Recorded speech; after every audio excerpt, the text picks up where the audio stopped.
The day before my daughter's wedding, her fiancé smiled. "You know what would be the perfect gift? You disappearing from our lives forever." So I granted his wish. I sold the house they thought was their wedding gift and left an envelope at every guest's table. What was inside, he'll never forget. Where are you watching from today? Drop your location in the comments below and hit that like and subscribe button. The crystal chandelier cast rainbow prisms across the rehearsal dinner as I watched my daughter Sarah practice her vows. 25 years of life, and she'd never looked more radiant. Her blonde hair was perfectly styled, her blue eyes sparkling with joy that should have warmed my heart. Instead, I felt a cold knot forming in my stomach as Brad, her fiancé, whispered something in her ear that made her giggle and glanced dismissively in my direction. "Mrs. Henderson." Brad approached me with that practiced smile I'd learned to distrust over the past year. "Could I speak with you privately for a moment?" I followed him to the empty library, my heels clicking against the hardwood floors. The room smelled of old books and expensive furniture polish. Brad closed the door behind us, and his smile disappeared like it had been wiped away with a cloth. "Listen, Margaret," he said, dropping the respectful pretense he usually maintained around Sarah. "I think it's time we had an honest conversation about tomorrow." "What about tomorrow?" I asked, though something in his tone made my pulse quicken. Brad straightened his tie, a nervous habit I'd noticed whenever he was about to lie. "Well, you know Sarah and I have been talking about our future, our plans as a married couple." "Of course, that's natural. The thing is," he continued, moving to pour himself a brandy from Robert's collection, "we've decided we want to start fresh. New life, new priorities. Clean slate, if you know what I mean." I didn't, but I sensed I was about to learn. "I'm afraid I don't follow, Brad." He took a long sip and turned to face me fully. "We don't want you in our lives anymore, Margaret. After tomorrow, we think it would be best if you just disappeared. Permanently." The words hung in the air like smoke. I stared at him, certain I'd misheard. "Excuse me? Look, I'll be direct since you seem confused." His voice took on a condescending edge. "Sarah agrees with me that you're too involved in our relationship, too controlling, too present. We want to build our marriage without constant interference from an overbearing mother-in-law." My hands began to shake, but I kept my voice steady. Sarah agreed to this? It was actually her idea. Brad's smile returned, cruel and satisfied. "She's just too polite to tell you herself. But me? I have no problem being honest. You know what would be the perfect wedding gift? You disappearing from our lives forever." The library walls seemed to close in around me. This boy, because that's what he was, a spoiled 28-year-old boy, had just asked me to erase myself from my daughter's life as a wedding present.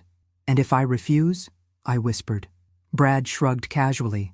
"Then Sarah will have to choose between her husband and her mother. And frankly, Mrs. Henderson, I don't think you'll like how that turns out." He drained his brandy glass and headed for the door.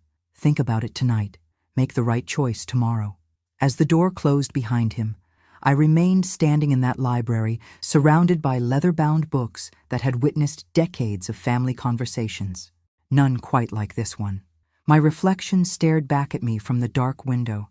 A 52-year-old woman who had just been told she was unwanted by the child she'd raised alone for the past 15 years. But what Brad didn't know was that I'd been making difficult choices my entire life. And this one was about to be easier than he could possibly imagine. Chapter 2. 24 hours earlier, I'd been the proud mother of the bride, checking final details for what I thought would be the happiest day of my daughter's life. Now I stood in my kitchen at 3 a.m., staring at the deed to the lake house that Sarah had been coveting since childhood.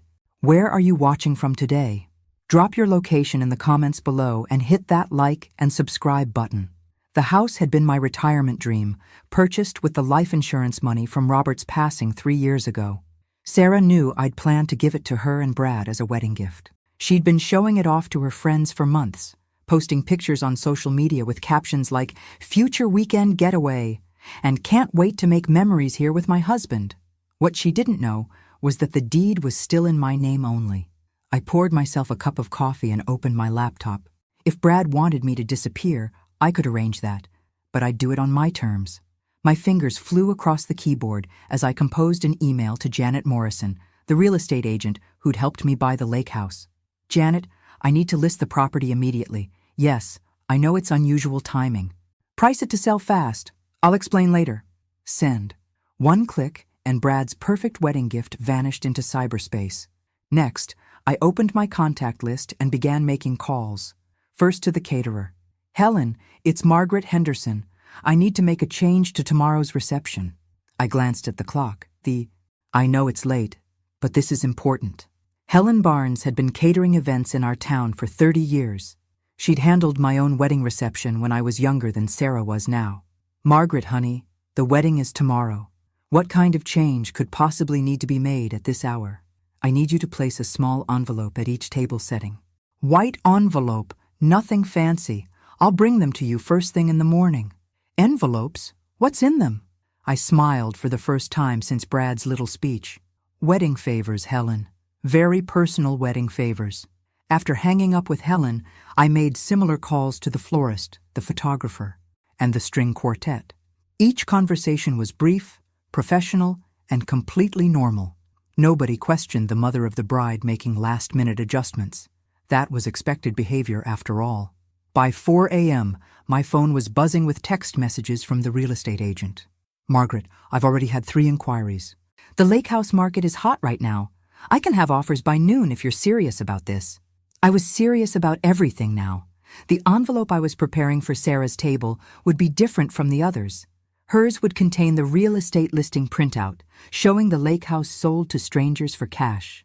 The others would contain something much more interesting.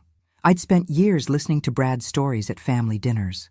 Stories he thought made him sound charming and successful. Stories about his business ventures that never quite materialized. Stories about the money his trust fund provided monthly. Stories about his father's law firm, where Brad supposedly worked but never seemed to accomplish much.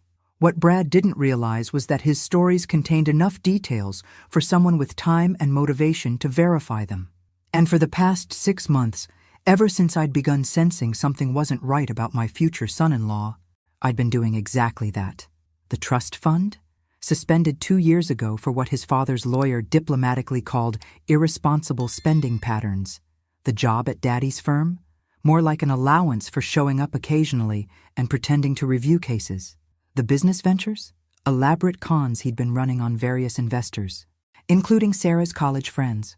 Brad Mitchell wasn't just broke. He was a fraud. And tomorrow, every single wedding guest would learn exactly what kind of man Sarah was marrying. I sealed the last envelope and placed it with the others in a neat stack.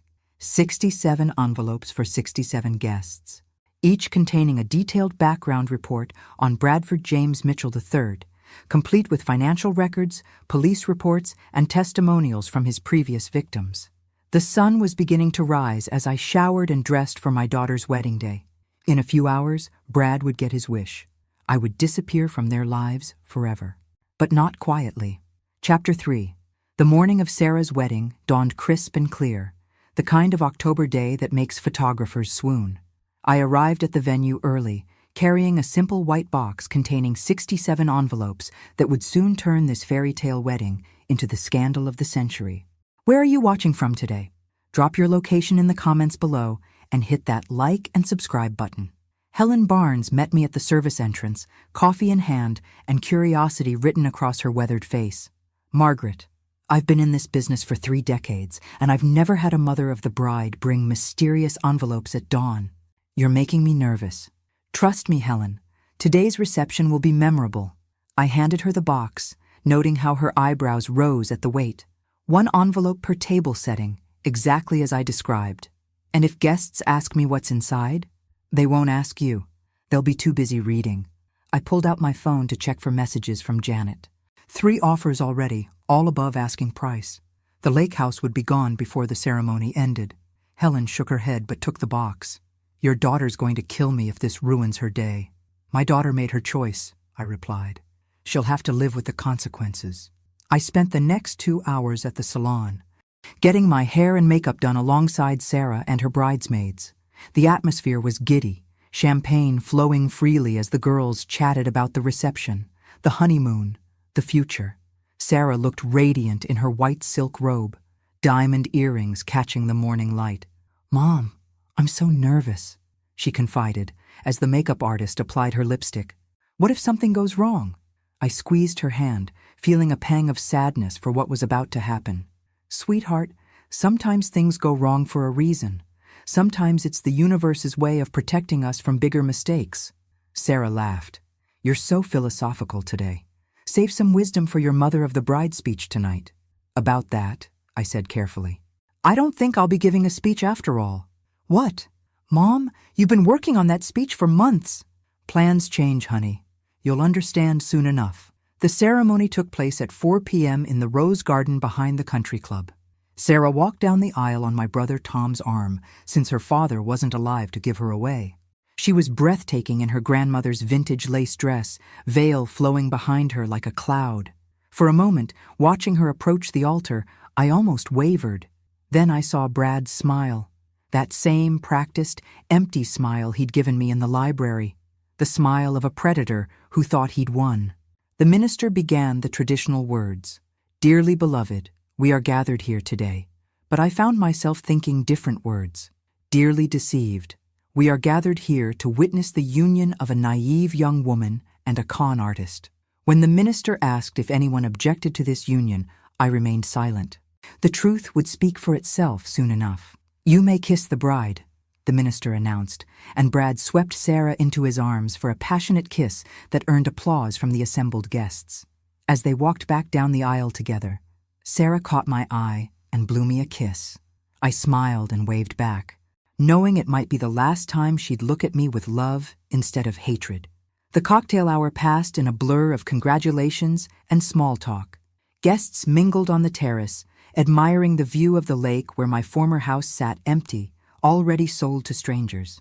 I made polite conversation with relatives and family friends, accepting their compliments on the beautiful ceremony and elegant reception. "Margaret, you must be so proud," gushed Aunt Dorothy. "Sarah looks absolutely radiant, and Brad seems like such a catch." "He certainly caught something," I murmured, watching the waiters begin seating guests for dinner. At 6:30, the dinner bell chimed, and guests made their way to their assigned tables. Each place setting included Helen's beautiful floral arrangements, polished silverware, and one small white envelope bearing the guest's name. I took my seat at the head table, directly across from Sarah and Brad. The happy couple was busy accepting congratulations and posing for photos, completely oblivious to what was about to unfold. "Ladies and gentlemen," the MC announced, "before we begin dinner, the bride's mother has asked me to suggest that you open the small gift waiting at your place setting. A personal message from the Henderson family to thank you for sharing this special day." 67 hands reached for 67 envelopes simultaneously, and my daughter's perfect wedding day began to implode. Chapter 4. The first gasp came from table 3, where Brad's college fraternity brothers were seated. Then a sharp intake of breath from table 5, where Sarah's sorority sisters had been giggling about wedding favors just moments before. By the time the contents of the envelopes had been fully absorbed, the reception hall had fallen into the kind of silence usually reserved for funerals. Where are you watching from today? Drop your location in the comments below and hit that like and subscribe button. Brad noticed the change in atmosphere before Sarah did.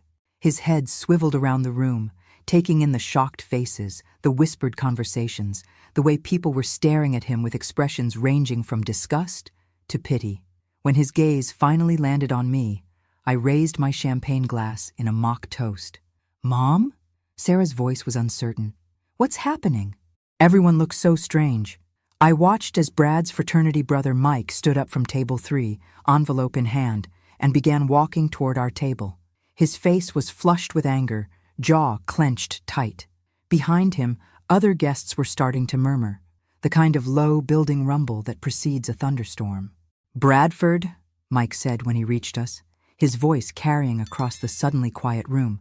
"We need to talk, now." "Mike, hey buddy, what's wrong?" Brad's voice cracked slightly, but he maintained his smile. "Can it wait? Kind of in the middle of my wedding here." Mike held up the paper he'd pulled from his envelope. "According to this, you owe me $12,000 from that investment opportunity you pitched last Christmas, The one where you said you'd triple my money in 6 months. Sarah's face paled. What investment opportunity? Before Brad could answer, another voice called out from table 7. He owes me $8,000. It was Jennifer Walsh, one of Sarah's college friends. For the wedding photography business we were supposedly starting together. Then table 4. $15,000 for the restaurant franchise that never existed. Table 8. $6,000 for cryptocurrency mining equipment that was just an empty warehouse.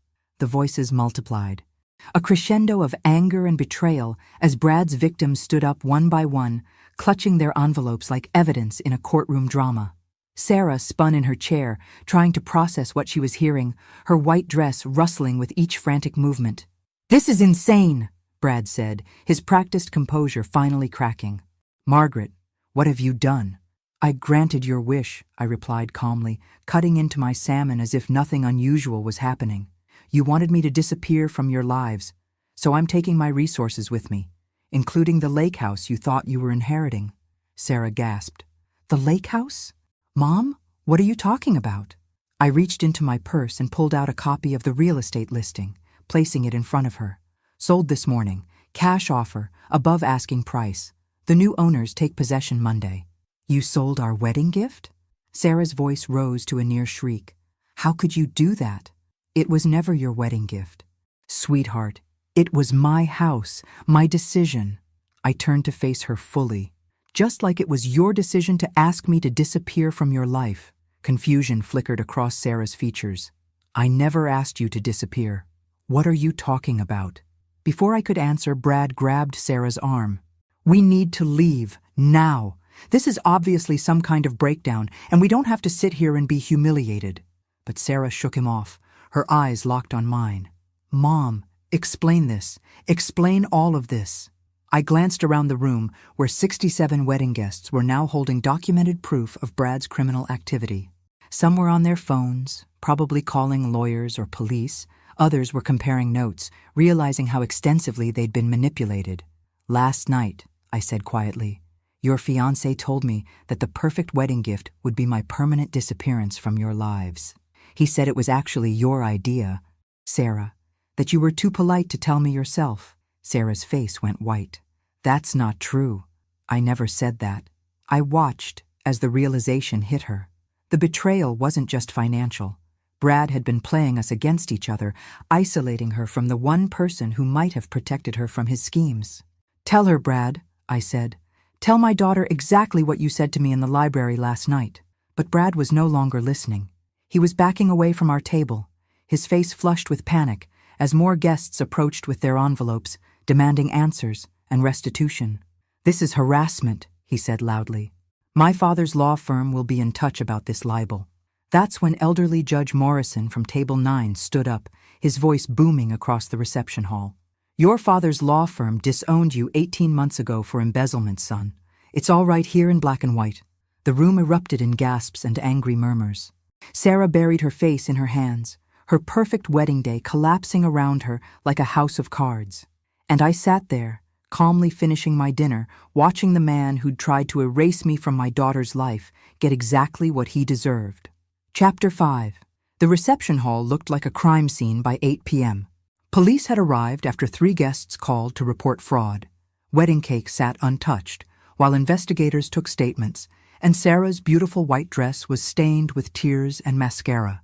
My daughter sat hunched in her chair, staring at the evidence spread across our table like she was seeing it for the first time. "Where are you watching from today? Drop your location in the comments below and hit that like and subscribe button." "Mrs. Henderson, we'll need to speak with you as well," Detective Morrison said, approaching our table with a notebook in hand. He was Judge Morrison's nephew and had been watching the evening's revelations with professional interest. "Of course, Detective, though I think you'll find I'm more of a witness than a suspect." Sarah finally looked up at me, her eyes red-rimmed and confused. "Mom, how long have you known about this?" I set down my coffee cup and chose my words carefully. "I started having concerns about 6 months ago. Little inconsistencies in Brad's stories, references to business deals that didn't add up. So I did what any mother would do. I investigated." "You investigated my fiancé?" "I protected my daughter." I pulled out a manila folder I'd kept hidden in my purse all evening. 6 months of private investigator reports, financial records, and police documentation. Brad Mitchell isn't just broke, Sarah. He's been running cons since college. Detective Morrison examined the folder contents, his eyebrows rising with each page. This is quite thorough, Mrs. Henderson. Professional-grade investigation. I hired the best. Money well spent, as it turns out. Sarah grabbed the folder, scanning the documents with growing horror. A restraining order from his ex-girlfriend. Theft charges that were dropped. Mom, why didn't you tell me? I tried to, sweetheart. Remember our lunch last month when I suggested a longer engagement? Or when I recommended that premarital financial counseling? Every time I raised concerns, you defended him. You said I was being overprotective, but you could have just shown me this evidence. I laughed bitterly. Could I? You've been so infatuated with Brad that you stopped returning my calls half the time. When's the last time we had a real conversation, Sarah? One where you didn't cut me off to take his phone call or rush off to meet him. Sarah opened her mouth to argue, then closed it. We both knew I was right. The night before your wedding, I continued, Brad made his position crystal clear. He wanted me gone. Not just distant, completely erased from your lives. He said it was your idea. It wasn't, Sarah whispered. I swear, Mom, I never said that. I know that now. But last night, I believed him. I believed that my own daughter wanted me to disappear. I felt tears threatening for the first time all day. Do you have any idea what that felt like? Before Sarah could answer, a commotion erupted near the exit. Brad was trying to leave with his groomsmen, but several guests had formed a human barrier. Mike from table 3 was still clutching his envelope, his face red with fury. You're not going anywhere until we figure out how to get our money back, Mike declared. Some of us are talking about a class action lawsuit. This is kidnapping, Brad protested, though his voice lacked its usual confidence. You can't force me to stay here. Actually, Detective Morrison interjected, approaching the group, I can. Bradford Mitchell, you're under arrest for fraud and conspiracy to commit theft. The Miranda rights were read in front of 67 wedding guests, the string quartet, and 3 very confused catering staff. Brad's face went through a rainbow of emotions: shock, anger, fear, and finally a desperate calculation as he searched the room for some escape route. His eyes landed on Sarah, still sitting in her ruined wedding dress, and for a moment his mask slipped completely. Instead of love, or even regret, I saw something cold and predatory. This wasn't the face of a man who'd lost the love of his life. This was the face of a con artist whose mark had finally wised up. Sarah, he called out as the handcuffs clicked into place. This is all a misunderstanding. Your mother is obviously having some kind of breakdown. Don't let her poison you against me. Sarah stood up slowly, her hands shaking as she smoothed her wedding dress. When she spoke, her voice was stronger than I'd heard it in months. Brad, did you tell my mother that I wanted her to disappear from our lives? The question hung in the air like a challenge. Brad's lawyer training kicked in, and he opened his mouth to deflect, to spin, to manipulate the situation one last time. But Sarah held up her hand, stopping him. Don't. For once in our relationship, just tell me the truth. Brad looked around the room, calculating odds and possibilities, then apparently decided the truth was his only remaining play. Yes, I said that. But Sarah, you have to understand. She was interfering with our relationship. We needed space to build our marriage without her constant involvement. Constant involvement like paying for this wedding? Like giving us the lake house? Like the monthly checks you asked me to request from her when your trust fund got cut off?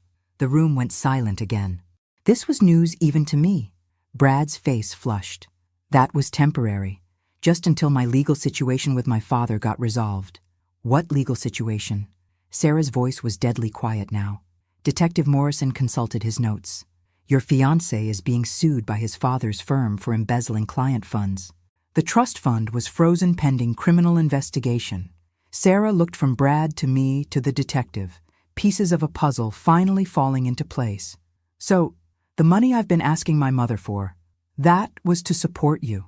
It was to support us, Brad corrected desperately. Our future together. But Sarah was no longer listening. She was staring at the engagement ring on her finger, a 2-carat diamond that I now realized had probably been purchased with money I'd unknowingly provided. Get him out of here, she said quietly. As Detective Morrison led Brad away, my daughter turned to face me with tears streaming down her cheeks. The reception hall was still full of wedding guests, but for that moment, it felt like we were completely alone. "Mom," she whispered, "I am so sorry." Chapter 6. The cleanup after Sarah's destroyed wedding took 3 hours and involved 2 police cars, 1 very confused wedding planner, and 47 guests demanding to know if they should still expect thank you cards. By 11 p.m., my daughter and I were sitting alone in the empty reception hall, both of us still in our formal wear, sharing a bottle of wine from what should have been her honeymoon champagne collection. Where are you watching from today? Drop your location in the comments below and hit that like and subscribe button. "I can't believe I was so stupid," Sarah said for the dozenth time, staring at her engagement ring like it might spontaneously combust. "All those red flags, and I just ignored them." "You weren't stupid, sweetheart. You were in love, or what you thought was love."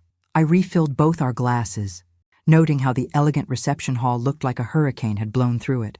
Brad is good at what he does. Manipulation is a skill, and he's had years to perfect it. Sarah finally pulled off the engagement ring and set it on the table between us. "How much money did I give him? Through the requests I made to you?" I'd been dreading this question all evening. "Over the past 8 months? About $37,000? Sarah's face crumpled. "Oh God, Mom, I'm so sorry. How can I ever pay you back?" "You don't need to pay me back. That money was spent protecting you, even if neither of us realized it at the time." I reached across the table and took her hand. "But I need you to understand something, Sarah. This isn't just about the money. I know you must hate me for choosing him over you. I don't hate you. I'm disappointed in how easily you let him drive a wedge between us. But I don't hate you." I squeezed her fingers gently. "What concerns me is how you lost yourself in that relationship. The Sarah I raised wouldn't have ignored her instincts the way you did." Sarah was quiet for a long moment, processing this. "When did it start, do you think? When did I stop being me?" I thought about the past 2 years, watching my confident, independent daughter gradually transform into someone who second-guessed every decision, who constantly sought Brad's approval, who had slowly but surely distanced herself from everyone who cared about her. "Remember your promotion at the marketing firm last year, when you got the corner office and the raise?" "Yeah, I was so excited to tell you about it." "And what happened when you told Brad?" Sarah's face darkened as she remembered. "He said I was getting too ambitious, that focusing too much on my career would hurt our relationship. He wanted me to turn down the promotion." "Which you did." "Which I did," she confirmed miserably. "And I told myself it was a compromise. That marriage meant making sacrifices for each other." "But did Brad ever sacrifice anything for you?" Sarah considered this, then shook her head slowly. "No.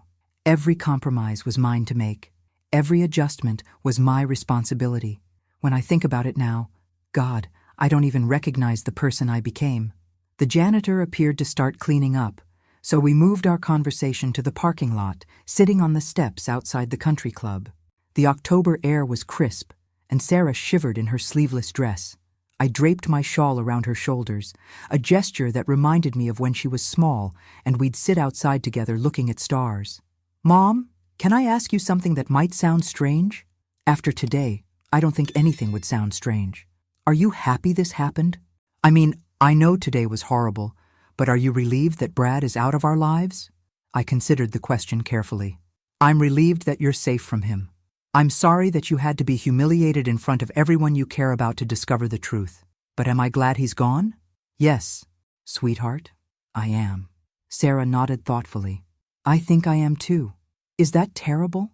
Shouldn't I be heartbroken?" "The fact that you're not heartbroken tells you everything you need to know about what kind of relationship you were really in." We sat in comfortable silence for a while, watching the last of the catering trucks drive away. Tomorrow the country club would host another event, and this night would become just another story in their collection of wedding disasters. "What happens now?" Sarah finally asked. "I mean practically. I gave notice on my apartment because we were supposed to move in together. All my stuff is at his place. I don't even have anywhere to live. You'll come home, of course. Your room is exactly as you left it. Are you sure? After everything I put you through, after choosing him over you so many times?" I turned to look at my daughter fully. Even with smudged makeup and a wrinkled wedding dress, she was beautiful. But more importantly, for the first time in months, she looked like herself again. The uncertainty was gone, replaced by something I hadn't seen in her eyes since Brad entered our lives. Clarity. Sarah, you're my daughter. There is nothing you could do that would make me stop loving you. Nothing you could say that would make me turn my back on you. That's what real love looks like. It doesn't come with conditions or ultimatums. Sarah started crying again, but these tears were different. Not the desperate, panicked tears from earlier, but something softer. Relief, maybe, or recognition. I love you too, Mom, and I promise I will never let anyone come between us again. As I drove us home through the quiet streets of our small town, I found myself thinking about the private investigator I'd hired 6 months ago. His name was David Chen, and he'd done thorough professional work documenting Brad's criminal activities. But there was something else he'd discovered, something I hadn't included in tonight's envelopes because it was still speculation rather than fact. Brad Mitchell wasn't working alone. He had a partner, someone helping him identify and target vulnerable young women from wealthy families. Someone who knew enough about his victims' backgrounds to help him craft the perfect persona for each new conquest. And according to David's preliminary investigation, Brad's next target had already been selected. Tomorrow, I'd be making some phone calls to warn another mother about the charming young man her daughter had recently started dating. Tonight, though, I was just grateful to have my own daughter back. Chapter 7. Sunday morning brought coffee, aspirin, and the surreal experience of explaining to my extended family why their gift checks should be canceled before Brad could cash them. Sarah sat at the kitchen table in my old bathrobe, fielding calls from friends who'd heard about the wedding disaster through social media and wanted to make sure she was okay. Where are you watching from today? Drop your location in the comments below and hit that like and subscribe button. Cousin Beth wants to know if the China pattern is still available for purchase, Sarah said, after hanging up from her latest call. Apparently, the humiliation of public fraud doesn't affect her gift-giving timeline. I laughed despite everything. Your father's side of the family always did have interesting priorities. We were interrupted by a knock at the door. Through the window, I could see David Chen, the private investigator I'd hired, holding a manila folder and looking unusually grim. Mrs. Henderson? I have some additional information about Brad Mitchell that I think you and your daughter should see. I invited him in, pouring coffee, while Sarah clutched her robe tighter around herself. David had been invaluable over the past 6 months, methodically documenting Brad's financial crimes and romantic deceptions. He was a former police detective who'd gone private after 30 years on the force, specializing in cases involving financial fraud and elder abuse. First, congratulations on last night, David said, accepting the coffee gratefully. I heard through my contacts that Mitchell was arrested and charged. Your envelope strategy was brilliant. It felt necessary, I replied. But you said you had additional information? David opened his folder and spread several photographs across the kitchen table. These were taken yesterday before the wedding. I've been maintaining surveillance on Mitchell's activities, and I discovered something troubling. The photos showed Brad in what appeared to be a hotel room, talking animatedly with an older woman I didn't recognize. She was well-dressed, professional-looking, with silver hair and an expensive handbag. Who is that? Sarah asked, leaning forward to study the images. Her name is Victoria Ashworth. She's 58 years old, recently widowed, and according to my sources, she's worth approximately $4 million in life insurance and inherited assets. My blood ran cold. He was already planning his next victim. It gets worse, David continued, pulling out more documents. Victoria Ashworth has a daughter, 26 years old, works as a teacher, recently ended a long-term relationship. The daughter's name is Emma, and based on these photos from her social media accounts, she's been dating someone new for the past 2 months. He showed us a series of Instagram photos. Emma Ashworth, with a handsome young man at various romantic locations around the city. Dinner at expensive restaurants, weekend getaways, couples photos with captions about new love and fresh starts. Sarah gasped. That's not Brad in the photos. No, it's his business partner, Tyler Reynolds, age 30, similar background of fraud and manipulation. They work as a team. One targets the daughter, the other eventually targets the mother. They've been running this particular con for almost 3 years. I stared at the evidence spread across my kitchen table, feeling sick. They're professional predators. The worst kind, David confirmed. They identify recently divorced or widowed women with adult daughters, then split up to work both targets simultaneously. The daughter provides access and information about the mother's finances, usually without realizing it. Meanwhile, the mother is gradually isolated from friends and family who might interfere. Sarah had gone pale. That's exactly what Brad was doing to us, separating me from you, making me feel like I had to choose between you and him. It's a classic manipulation tactic. But here's the thing. Mitchell getting arrested last night doesn't stop Reynolds from continuing to work on Emma Ashworth. If anything, it might accelerate his timeline. I stood up and began pacing the kitchen, my mind racing. We have to warn them. That's what I was hoping you'd say, David replied. But we need to be strategic about it. If we approach Emma directly, Reynolds will likely disappear and surface somewhere else with new identities. We need evidence of criminal activity, not just suspicious behavior. What do you need from us? Sarah asked. David pulled out a business card and handed it to me. Victoria Ashworth belongs to the same country club where your wedding reception was held. Same social circles, same charitable organizations. If you could arrange an introduction, we might be able to gather enough evidence to stop them before Emma gets in too deep. I looked at the card, then at my daughter. Sarah, how do you feel about helping another family avoid what we just went through? I'm in, she said without hesitation. No one else should have to experience what we did yesterday. David gathered his photos and documents. I'll continue surveillance on Reynolds while you make contact with Mrs. Ashworth. But be careful. If they suspect we're onto them, they could become dangerous. After he left, Sarah and I sat in the kitchen, processing what we'd learned. The man who'd tried to destroy our relationship wasn't just a common criminal. He was part of an organized operation targeting vulnerable families. Mom, Sarah said quietly, I keep thinking about something Brad said yesterday when he was being arrested. He looked around the room like he was calculating something, like he was already planning his next move. What do you mean? I think he was memorizing faces, guest list, addresses, contact information. Everyone at that wedding is now a potential target for whatever comes next. The realization hit me like ice water. The envelopes I'd used to expose Brad's crimes had also provided him with a detailed map of our family's social network. Every person at that wedding reception was now vulnerable to retaliation or recruitment. I reached for my phone. We need to call Detective Morrison, and then we need to start making some very important phone calls to warn people. As I dialed the detective's number, I found myself thinking about the irony of the situation. 24 hours ago, I'd been a mother trying to protect her daughter from a dangerous man.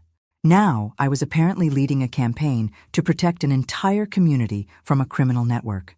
But if that's what it took to keep other families safe, then that's exactly what I was going to do. Chapter 8. Monday morning found me in the most unlikely place imaginable.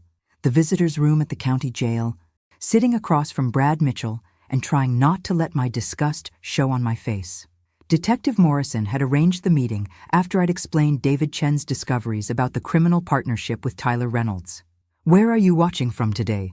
Drop your location in the comments below and hit that like and subscribe button.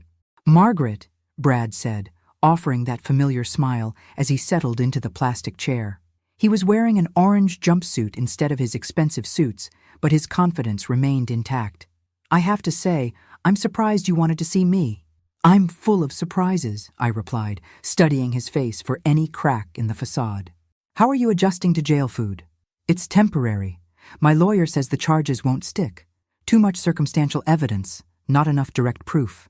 Brad leaned forward conspiratorially. Besides, most of those people at your little wedding disaster got their money back. Insurance fraud, you know. They're probably thanking me by now. I kept my expression neutral, though internally I was taking notes. Brad clearly didn't know that David Chen had spent months documenting his crimes with bank records and recorded conversations. The evidence wasn't circumstantial at all. That's interesting, I said. What about Tyler Reynolds? Is he helping with your legal defense? For just a moment, Brad's smile faltered. It was subtle, a slight tightening around his eyes, but it confirmed what I'd suspected. He hadn't expected me to know about his partner. I'm not sure who you mean, he said carefully. Of course you do, Brad. Tall, dark hair, works the daughter while you work the mother? Currently dating Emma Ashworth while you were supposed to be targeting her mother, Victoria? Brad's mask slipped completely. The charming facade disappeared, replaced by something cold and calculating. You've been busy. Margaret, but you're playing a dangerous game. Am I? Because from where I sit, you're the one in the orange jumpsuit. This is temporary, he repeated, but his voice carried an edge now. And when I get out, I'll remember who tried to interfere with my business. I leaned back in my chair, genuinely amused. Are you threatening me, Brad? Because that seems unwise, considering I'm wearing a wire and this conversation is being recorded. Brad's eyes widened, and he instinctively looked around the visitor's room as if searching for hidden cameras. Detective Morrison had indeed wired me for this conversation, hoping Brad would incriminate himself further or provide information about Reynolds' activities. Relax, I said, enjoying his discomfort. I'm not here to trap you into additional charges. I'm here to offer you a deal. What kind of deal? I pulled out a manila folder, similar to the ones I distributed at the wedding reception. Complete information about Tyler Reynolds' operation, his real name, his targets, his methods, his criminal history, everything needed to stop him before he destroys another family. Brad stared at the folder but didn't reach for it. And in exchange for this information, what do you want? I want you to disappear. Brad, permanently. No more cons, no more targeting vulnerable women, no more destroying families for profit. Take whatever plea deal the prosecutor offers, serve your time quietly, and when you get out, find a legitimate way to make a living. And if I refuse? I opened the folder and showed him the first page, a detailed timeline of his criminal activities going back 7 years, including several cases that had never been prosecuted. Then this information goes to every law enforcement agency in the country, along with your photograph and complete criminal profile. You'll never be able to run another con because every potential victim will have been warned about you. Brad studied the documents with growing alarm. Where did you get this? I told you, I'm full of surprises. Professional investigation services can uncover remarkable things when properly motivated. I closed the folder and placed it back in front of me. So what's it going to be, Brad? Cooperation and a chance to start over, or a lifetime of looking over your shoulder? For the first time since I'd met him, Brad Mitchell looked genuinely defeated. The arrogance was gone, replaced by the expression of a man who'd finally encountered an opponent he couldn't manipulate or intimidate. What happens to Tyler if I give you what you want? That's not your concern anymore. Your concern is deciding whether you want to spend the next 20 years in and out of prison, or whether you want to accept responsibility for what you've done and try to build something legitimate with the rest of your life. Brad was silent for a long moment, weighing his options. Finally, he looked up at me with something approaching respect. You're not what I expected, Margaret. Most people would have just walked away after exposing me at the wedding. Most people don't have daughters they're trying to protect. And most people haven't spent 52 years learning that sometimes the only way to deal with bullies is to fight back harder than they expect. All right, he said finally. I'll tell you everything about Tyler's operation, but I want something in addition to the plea deal. What? I want to talk to Sarah. I want to apologize to her properly, not through lawyers or intermediaries. Just 5 minutes to tell her that I'm sorry and that none of this was her fault. I studied his face, looking for signs of manipulation or hidden agenda. But for the first time since I'd known him, Brad Mitchell appeared to be telling the truth. I'll ask her, I said. But Sarah makes that decision, not me. If she says no, you accept it and move on. Agreed. I stood up and collected my folder. Detective Morrison will be in touch about the details. And Brad, if you're lying to me about wanting to change, if this is just another con to buy yourself time, I will make it my personal mission to ensure you never hurt another family. As I walked away, I heard him call after me, Margaret? For what it's worth, I think Sarah is lucky to have you as her mother.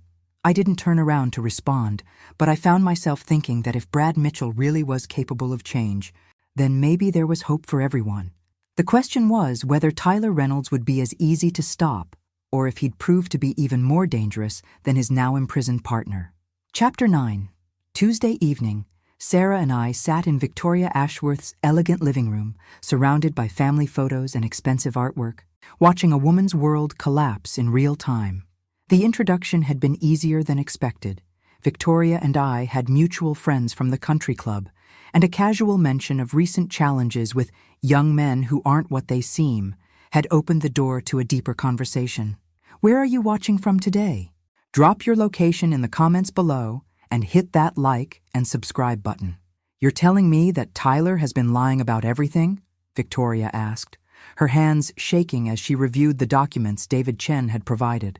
His job, his family background, his feelings for Emma? I'm afraid so, I replied gently. And more importantly, Mrs. Ashworth, we believe you were his ultimate target. Emma was just the access point. Victoria was an intelligent woman, retired college professor, active in community organizations, clearly nobody's fool under normal circumstances. But love, even second-hand love through a beloved daughter, could blind anyone to danger. Emma is going to be devastated, Victoria whispered. She's been talking about introducing him to me formally next weekend. She thinks he might propose soon. Sarah leaned forward from her place on the sofa. Mrs. Ashworth, I know exactly how she feels. 3 days ago, I was convinced I was marrying the love of my life. The humiliation is temporary, but the relief of discovering the truth before making a permanent mistake? That lasts forever. But how do we tell her? How do I explain that I allowed a stranger to investigate her boyfriend without her knowledge? That was the delicate part. Emma Ashworth was currently at work, unaware that her mother was learning about Tyler Reynolds' criminal history. According to David's surveillance, Tyler was planning to escalate their relationship this week, possibly proposing marriage as a way to accelerate access to Victoria's finances. We have a plan, I said carefully, but it requires your cooperation and Emma's presence here tomorrow night. I explained the strategy David Chen had developed. Rather than confronting Emma directly with evidence of Tyler's deception, we would arrange for her to discover the truth herself. Tyler would be invited to dinner at Victoria's house, where hidden cameras would record his responses to carefully crafted questions about his background. When his lies became obvious, Emma would see for herself what kind of man she'd been dating. It feels manipulative, Victoria said. It is manipulative, I agreed. But Tyler Reynolds has been manipulating your daughter for months. Sometimes the only way to expose a manipulator is to use their own tactics against them. Victoria studied the photographs of her daughter with Tyler, their faces bright with apparent happiness. What if Emma chooses to believe him over the evidence? What if she's too attached to let go? Sarah and I exchanged glances. Then you support her while protecting yourself, Sarah said.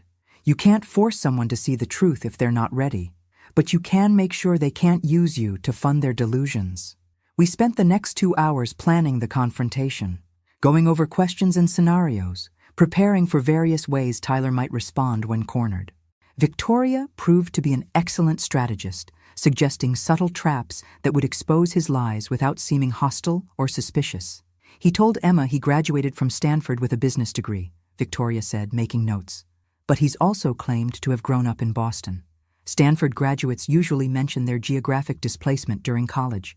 I'll ask him about adjusting to California weather during his school years. Perfect, I said. David will have the recording equipment set up by tomorrow afternoon. Remember, the goal isn't to humiliate Tyler in front of Emma. It's to let her see who he really is. As we prepared to leave, Victoria caught my arm. Margaret, why are you doing this? You don't know us. Your daughter is safe now. Why risk getting involved in our situation? I thought about Brad's final words to me at the jail, about Sarah being lucky to have me as her mother. Because 3 days ago, I was a woman whose daughter had been manipulated into rejecting her family. Today, I'm a mother whose child came home safely. The difference was information, Mrs. Ashworth. The right information at the right time. And you think information will save Emma? I think information gives people choices. What Emma does with those choices is up to her. On the drive home, Sarah was unusually quiet. Finally, she spoke up. Mom, are you sure we're doing the right thing? This feels like we're playing God with people's lives. We're giving Emma the same gift someone gave us, I replied. The truth. What would you want someone to do if they knew your boyfriend was a criminal and you didn't? Sarah considered this. I'd want them to tell me, even if it hurt. Exactly. And after tomorrow night, if Emma chooses to stay with Tyler despite knowing what he is, that's her decision to make. But at least it will be an informed decision. As we pulled into our driveway, my phone buzzed with a text from David Chen. Reynolds just booked flights to Miami for this weekend. 2 tickets. He's planning to run. I showed the message to Sarah, who went pale. He knows something. Someone must have warned him. I thought about Brad sitting in his jail cell, potentially making phone calls to unknown associates. Or someone's getting nervous about their partner's arrest and deciding to cut their losses. Either way, tomorrow's dinner at Victoria Ashworth's house had suddenly become much more urgent. If Tyler Reynolds disappeared with Emma, it could be months before anyone tracked them down. By then, Victoria's fortune could be gone, and Emma could be trapped in an abusive relationship hundreds of miles from home. Change of plans, I said, reaching for my phone to call Victoria. We're moving the dinner to tomorrow night, and we're going to make sure Tyler Reynolds doesn't make it to that airport. As I dialed Victoria's number, I found myself thinking about how much my life had changed since Brad's cruel words 3 days ago. The woman who'd been told to disappear had instead become someone who refused to let other families face the same threats. And tomorrow night, Tyler Reynolds would discover that his luck had finally run out. Chapter 10. Wednesday evening. Victoria Ashworth's dining room looked like the set of a police sting operation disguised as a family dinner. Hidden cameras recorded from 3 angles while Detective Morrison monitored from the kitchen, and David Chen watched from his car parked strategically across the street. Emma had arrived 30 minutes early, nervous about introducing Tyler to her mother, but excited about their future together. Where are you watching from today? Drop your location in the comments below and hit that like and subscribe button. Tyler Reynolds was everything Brad had described. Tall, handsome, charming, with the same practiced smile and confident demeanor that had fooled my daughter for so many months. He brought flowers for Victoria and had clearly researched her interests, making knowledgeable comments about the art collection and asking intelligent questions about her late husband's work. So Tyler, Victoria said as we moved through the appetizer course, Emma tells me you're from Boston originally. That must have been quite an adjustment, moving to California for Stanford. Tyler didn't miss a beat. Actually, the weather was the easy part. Coming from New England winters, California sunshine felt like a gift. The real challenge was the cultural differences. West Coast business practices are much more casual than what I grew up with. Emma smiled proudly at her boyfriend's smooth answer. Victoria and I exchanged glances. Tyler had passed the first test, which meant he was either telling the truth about his background or he was an exceptionally skilled liar. What was your major at Stanford? I asked casually. My late husband always said their business program was top-notch. Finance with a concentration in international markets. I wrote my senior thesis on emerging economies in Southeast Asia. Tyler reached for his wine glass, completely comfortable with the line of questioning. Strike 2. According to David's research, the real Tyler Reynolds had never attended Stanford University. He was maintaining his lies effortlessly, even when given multiple opportunities to come clean. How interesting, Victoria said. My brother teaches economics at Stanford. Professor William Ashworth. You might have had him for one of your courses. For the first time, Tyler hesitated. It was barely perceptible. A slight pause before answering. A quick glance toward the exit. I don't recall the name, but it's a large university. Different departments don't always overlap. Emma jumped in to help. Mom, Tyler graduated 8 years ago. Professor schedules change all the time. But Victoria pressed gently. Oh, William's been there for 25 years. Department head for the last 10.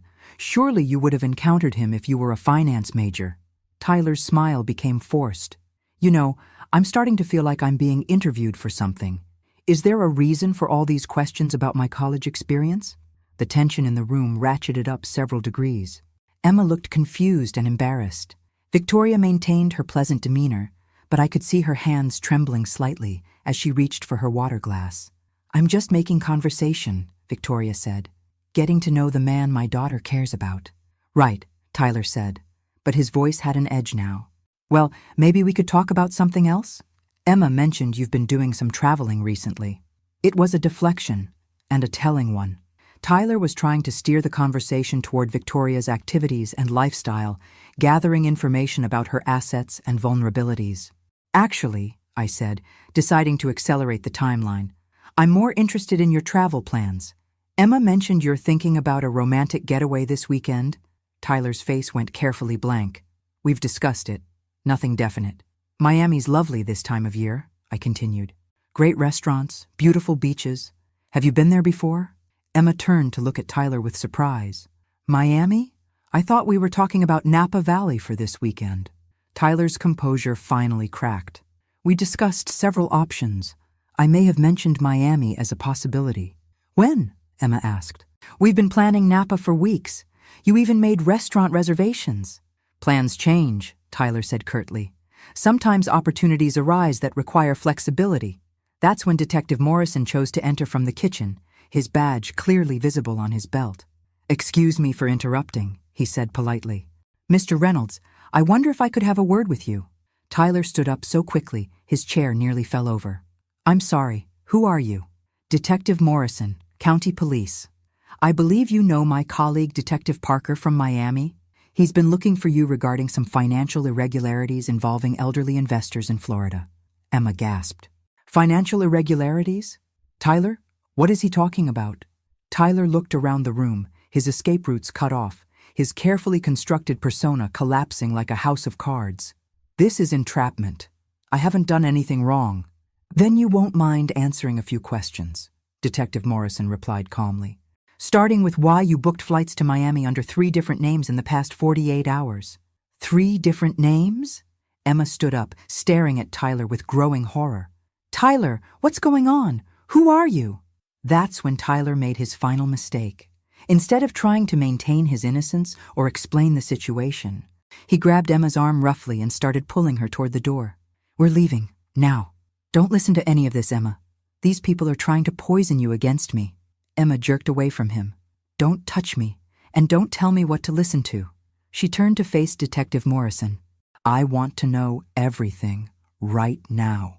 Over the next 30 minutes, Emma Ashworth learned that the man she'd been dating for 3 months was actually Thomas Mitchell, no relation to Brad despite the shared surname, a career criminal with outstanding warrants in 4 states. His job in investment banking was a cover for targeting wealthy widows and their adult children. His romantic feelings for her were entirely fabricated, designed to provide access to her mother's fortune. The Miami flights were your exit strategy, Detective Morrison explained as Tyler sat in handcuffs. After one final dinner with Mrs. Ashworth, you were planning to convince Emma to elope with you. The marriage would have given you legal access to family assets, and by the time anyone realized what had happened, you'd have disappeared with both Emma and her mother's money. Emma sat in stunned silence, processing the magnitude of her near miss. Victoria held her daughter's hand, both women crying tears of relief and residual fear. Mrs. Henderson, Detective Morrison said, as Tyler was led away, your cooperation has been invaluable. We've connected this case to similar operations in 6 other states. Your investigation may have prevented dozens of families from being victimized. As the police cars drove away and David Chen packed up his surveillance equipment, I found myself sitting in Victoria's living room with 3 other women who'd just experienced a life-changing revelation. Emma was embarrassed but grateful. Victoria was shaken but relieved. Sarah was proud but thoughtful. Mom, Sarah said as we prepared to leave, I keep thinking about something you said at the jail, about Brad being part of a larger operation. What about it? If Tyler and Brad were partners and they've been running cons in multiple states, how many other women are out there right now believing they're in love with men who are planning to destroy their lives? I looked at Victoria, who was comforting Emma, and thought about all the families who hadn't been lucky enough to have someone investigate their romantic predators. Probably more than we want to imagine. So what do we do about it? That question had been forming in my mind since the moment Brad was arrested. What did we do with the knowledge we'd gained? The network we'd built? The expertise we'd developed? We start a foundation, I said finally. A resource for people who suspect their loved ones might be involved with romantic fraudsters. Investigation services, legal support, emotional counseling, public education about the warning signs. Sarah smiled. The Margaret Henderson Foundation for Family Protection? I laughed. Nothing that grandiose. Maybe just second chances for families who need help starting over after discovering they've been victimized.